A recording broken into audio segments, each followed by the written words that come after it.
Die Romeine was reeds 2000 jaar gelede versot op vla en het soet en sout vlaaterte gemaak. Mettertyd is dit met amandel, gemmer en kaneel gegeur en in die middeleeue is suiker en kaneel op die vlaaterte gesprinkel. En so is die melktert ontwikkel wat natuurlik deur Suid-Afrikaners verfyn is. Vandag is dit so eg Suid-Afrikaans soos koeksisters, biltong en braaivleis. Rian Grobler sê hy het 'n boba's melktert resep. Hy is een van 2 finaliste in die Deeghuis melktert kompetisie wat die naweek in Pretoria plaasgevind het.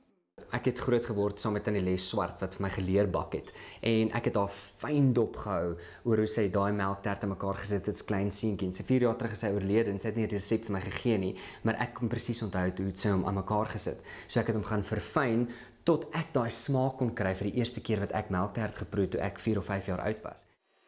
Gauteng se 2 melktertfinaliste ding in Maart mee met die beste melktertbakkers in die moederstad en groot pryse is op die spel. Grobler sê 'n yskas melktert is vir hom die lekkerste, maar dit is belangrik dat die vulsel se tekstuur fluweelagtig moet wees. Tog kry 'n mens gebakte melkterte, korslose melkterte en melkterte wat nie tradisioneel is nie. Grobler sê op die ou end wek die tert by alle Suid-Afrikaners kosbare herinneringe.